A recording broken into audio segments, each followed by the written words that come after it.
Jæja, Björn Þorláksson. Nú ert þú búin að vera Gunnar Smári hérna bara frá því í hádeginu. Einmitt.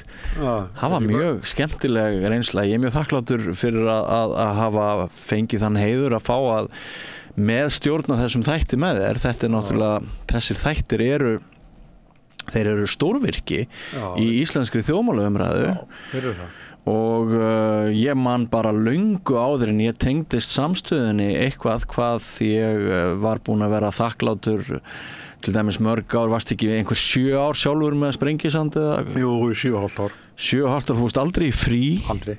Þú fórst aldrei í 2-3 vegna frí út til landsteinina? Þetta náttúrulega ofurmannlegt. Já. Og bróðurinn sem forfalllegur í dag af því að honum datt í hug að taka sér 1 frídag, þess að 365 dag í árinu. Já, sem betur fer. Já, sem betur fer. Hann náttúrulega búinn að standa fyrir alveg og þið bræður alveg magnaðri umræðu hér ítrekað á sunnudögum. Þannig að mér fannst gaman. Hann á nú mesta heiðurinn af því. Jú, en mér fannst heiður að fá að bara vera með á settinu og mér fannst gestir okkar einstaklega góður og skemmtilegir. Ég vil bara segja það. Já, þetta var mælst fólk líka. Já.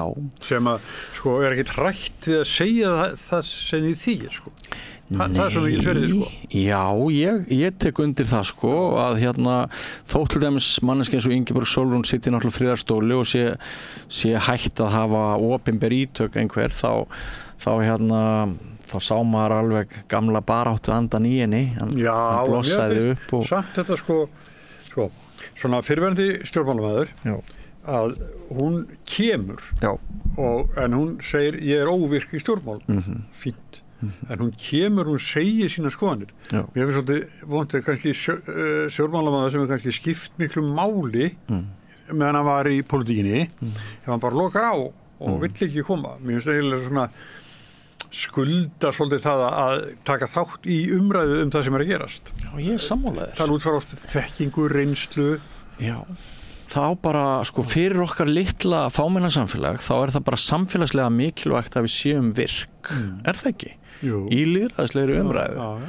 Og fólki sem hættir að tjá sig daginn sem það, daginn sem það vera starfslok hjá því, það ákveðin skaði fyrir samfélag mögulega ef það hættir að tjá sig því þá loksins getur að tala frjálst. Og það býr yfir oft mjög mikill þekking og visku sem væri bara mjög gott að miðla. Stóra máli. Já. Og sem sagt þekkir söguna, svona nýliðina sögu allavega og þetta sem getur gagnast með mikið í umræðu. Eins og Ólafur Þ. Harðarson, professor emeritus, alveg á fullu komin á eftirlaun sem hann að ritstýra áhugaverðri bók eins og var að tala og náttúrulega mjög gaman alltaf að heyra hvað hann hefur að segja. Já, hann talar svo skýrt. Hann talar skýrt og það skiptir miklu máli og hann hefur svo gaman að þessu þú skynjar ástríðuna hjá hann það líka bara það sem alltaf svo gaman. Mér fannst öll sem voru hafa svona einhverja samfélagslega ástríðu í eigin æðum og þegar maður finnur það hjá viðmælendum þá dett mann í huga að hlustendum og áhorfendum finnist sem að það sé eitthvað að gerast.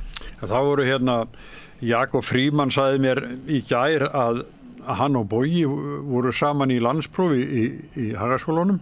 Já. Jakob ári yngri en hann var sem sagt ára undan í skóla. Þannig að þeir voru saman og held í MR líka. Og svo náttúrulega Jakob var samherji Ingibergar í nokkur ári í Samfylkingunni. Jú. Þannig að svona við erum þetta fámenni samfélag okkar Já, einmitt. Þetta rekur sig alltaf einhvern veginn saman. Já, það alveg rétt. Þess vegna eiga menn svolítið erfitt með að tala hreint út þótt að kastist í kekki því að ef þú ætlar að vera harður á einhverju prinsippi og segja meiningu þína, það getur vel verið að bara 2 dögum seinna sértu fann að vinna með þeim sem þið langaði til þess að segja eitthvað við.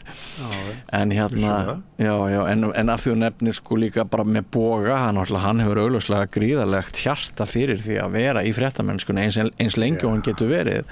Alveg svo þú ert á 8-aldri, það ekki? Jú, 70 síðan í janúar maður. Já, og þetta alveg frábært að til sé fólk, okkur veitir ekkert á þessu fólki ykkur öllum til að spyrja réttu spurningana og miðla okkur af ykkar reynslu og þekkingu. Já, ég vil nú segja eins og sko, að ég ætlaði ekkert að byrja aftur í svona, svo kom ég hérna einhvern tímann að hitta bróður minn og það var svo mikið kraftur í húsinu. Já. Ég var hrist með. Sko. Já, hann náttúrulega því líka orkubúntið, hann Smári. Já, ég hef svona, svo sem sko unni með honum áður, en þetta fannst mér eitthvað sérstakt. Já, það eitthvað sérstakt í gangi. Jú, svona var það líka sem þegar vorum að byrja með fréttablaði, það var mjög erfiður tími, en spennandi, mikið álag. Já. Sko, og stundum gleymist það að nefna það að hérna erum við til dæmis með Laufeyju, hérna hinum við vegginn, sko, og hún brosir hérna til okkar og veifar. Við erum ekki með neina kamera á henni, held ég samt. Nei, en sko, en allt fólkið sem hefur einhvern veginn komið nálægt þessu ævintýri í samstöðinni hérna, allt ósynnilega fólkið, þessi orka sem þú nefndir, hún náttúrulega ekki bara okkur sem eru fyrir frá myndavélarnar. Hún ekki afur þess, það líka bara öll þessi bakvarða og hliðvarða orka. Og Kolbrún kemur hérna til að skúra. Þetta alveg stórkostlegt. Þakklætið út í samfélaginu fyrir geðu, ég grif fram með fyrir það, þakklætið út í samfélaginu, það alveg stórmerkilegt. Ég hef áður sagt það hérna, ég get ekki farið í sund. Það eru komnir 5 ókunnir bara til þess að þakka, biðja mig að skila þökkum til ykkar fyrir samstöðina. Þetta alveg magnað. Já, ég sko þegar ég var að manna þennan þátt eða sko fyrirhlutana þá hitti ég þannig á að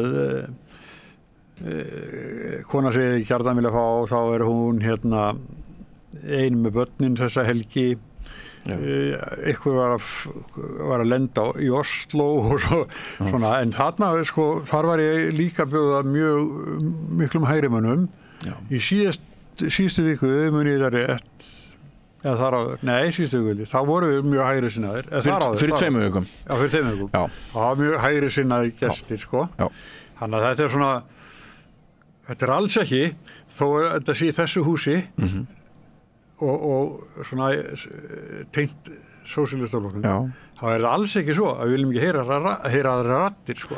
Nei. Alls ekki sko. Þetta sem sagt hérna fyrir það fólk að þakka. Já, fólk ofta ekkert endilega að þakka manni fyrir sko stjórnmálahlutan heldur hérna. Nei. Ekkert endilega. Menningar umræða á samstöðinni alveg gríðarlega mikil. Og þessi viðtöl sko, þetta skiptir svo miklu máli. Hvað ertu búin að taka viðtöl sjálfur í 40 ár eða? Ertu sjálfur búin að taka viðtöl í 40 ár? Já, ég meina sko stundum heyrir maður þarna fólkinu í sundlauginni að hinir fjölmiðlarnir séu svo margir með óreint fólk á þessum póstum sem ekki lesi. Þú heyrir það þegar akkur spurður ekki að þessu. Já, ég held að reynslan sé kannski styrkur samstöðarinnar og ég meina það fólk hér á samstöðinu sem hefur engin tengsl við sósíalista, ég einn þannig. Ég bara hér vegna þess að hér finnst mér langöflugasti vaxtarbroddur íslenskra fjölmiðlunar í augnablikinu og sko, mér finnst ótrúlega gaman að vinna hérna af því að hér eitthvað gott og merkilegt að gerast, finnst mér. Já, því hann nú fjarverandi skýrstjórinn okkar að þá náttúrulega segja þessi sko viðtöl hans sem þú varst nú með helgina þessi löngu viðtöl þetta alveg bara stórmerkilegt. Þetta alveg stórmerkilegt. Alveg stórmerkilegt. Þetta bókarefni bara í reyninni þetta bara maður hefur heyrt sko viðtöl við fólk sem maður þekkti lítið til sko og þetta bara vel gert og mjög. Einu sinni, nú að segja þetta að segja Smári ekki hérna þá var hann byrjaðan eitthvað með þátt á útvarpi sögu og fekk mér með sér, þetta voru bara nokkri þættir ég man ekki hvernig, ég veit ekki hvernig þetta kom til bara hann ringdi og baði með endur að koma og vera með sér í þessu og ég gerði það og hérna svo hefur búin að vera eitthvað í 2-3 þætti, þá sagði ég við Smári sko við erum svo ólíkir sko ég get ekki viðtöl en þú samtöl því hann talar svo mikið við og kannski 30% af tímanum hann að tala en ég aftur alveg hinum en ég dreif mig alltaf út úr fyrir að spyrja Akkurat.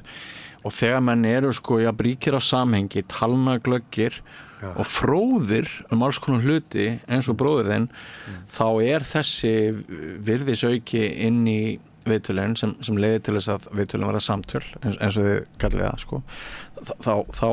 Þá getur svona, það getur leitt til þess að það verður meira kjöt á beinunum en ella. En sko að því hún minnist á laugardagsviðtölin okkar sem að kannski ekki víst að allir hlustundur og áhorfendur séu meðvitaðir að ef einhver hefði sagt mér sko þessi löngu viðtöl sem að hann hefur nánast einn tekið. Já, þú hvað það langt hjá þeirri? Gáði þig? Já, í gær. Já. Það var nú ansi langt. Það var bara fyrsta skipti sem að ég Tveir tímar? Já, fyrsta skipti sem ég tek þetta laugardagsviðtal og ég mun reyndar aftur taka það, ég verði næsta laugardag með hann Snorra Stein Guðjónsson, landsliðsþjálfara í handbolta sem ekkert vanur að segja margt. Hvernig mun mér ganga að reyna að halda uppi samtali við hann í 3 klukkutíma? Ég ekki træddur vegna þess að ég búin að vera að hlusta á Smára hvernig þetta gert hér á laugardögum. Ef einhver hefði sagt mér fyrir 2-3 árum að það væri hægt að taka 3 til 4 klukkustunda óklippt viðtal í sjónvarpi og það myndi halda, þá hefði ég hlegið viðkomandi. Þá hefði ég sagt, nei, við erum sko athygli okkar orðin engin og við tökum ákvörðun á splitt sekundu hvað við ætlum að kíkja á internetinu af því allt þarf að gerast á 1000-földum hraða. En svo áttaði ég mig á því þessi löngu viðtöl þau eru andsvar við einbeitingaskortinu. Það einmitt svo mikið skjól í svona löngum viðtölum og þessu þægilega tempói sem hérna á samstöðinni að viðmælendur okkar, þeir fá alltaf að klára sína setningar. Ég veit ekki sko, ég tek þessi viðtöl yfirleitt ekki í einu. Já, það ekki? Nei, kannski svona klukkutími ein sen og svo kem ég aftur sko bara. Þetta Hann gerir þetta alveg í beitir ekki. Já, sem hlustandi sko. Já, sem hlustandi sko. Já, þú ert að tala sem hlustandi. Já, þá hlusta ég ekki á það alveg í beit sko heldur. Nei, þetta náttúrulega rosa gott að hafa þetta í eyrunum þegar maður fer út að labba eða að keyra eða eitthvað svoleiðis. Já, alveg frábært. Og það kannski lykilinn einn af mörgum lyklum að velgengni samstöðurinnar, það sko þetta ansvar við óþolinmæðinni og hitt svolítið grunnt og það markast dálítið af reynsluleysi finnst mér, en hér hefur við verið svo heppin að vera með bara vant fólk á svo mörgum póstum, bara eins og með hann að Laufey þarna á tækni sviðinu sko, þetta náttúrulega, hér eru bara snillingar sko. Heyrðu, við erum búin að mæra okkur svo mikið. Já, við leggjum ekki meira á mála linni. En við skulum ekki gleyma að mæra á heyrendur og hlustendur líka. Það náttúrulega búið að vera frábært að fylgjast með fjölgun áskrifenda hjá okkur. Við kunnum ekki rullunars Smára. Nei, við kunnum hann ekki. En við kunnum samt að Við vitum það að sko hver og einn áskrifandi hefur það munar alla. Það munar allt. Og til að halda úti þessar öflugstarfsemi, þá munar allt. Já, og við vitum að þau sem eru áhugasöm að leggja samstöðin lið, þau geta farið inn á vefslóðina samstöðin.is og ef þú skrolla niður, þá kemur þar hnappur sem heitir áskrift og gegn aðeins 2500 króna mánaðarlegu framlagi sem má þetta auka en bara fyrir það eitt svoleiðis áskrifandi hvað færðu fyrir 2500 kall? Þú færð 2 snúða frá Brauð og Kókó fyrir 2500 kall að fyrir þennan 2500 kall þá færðu kannski 4 sinnum 5, þetta ekki 20-30 klukkutímar af efni á samstöðinni hverju viku? 30-40 jafnvel. Þetta brjálæðislegt. Gomma, ég hef aldrei séð aðra eins gomma reiðhólum eins og stuðum eins og Herri, þá endum við þetta bara svona. Ég þakka þér samstarfið. Já, og þú búinn að nefna Laufey Ólafsdóttur sem tæknimaður okkar. Pétur Fjellsteð sem hinna dagana oftast, bara þessi 2 svo getum við haldið áfram að þylja upp þakkar áörpun. En þetta þakka fyrir samstarfið. Takk. Og þessi þáttur verður aftur nýr þáttur að vikuliðinni. Sæla sinni.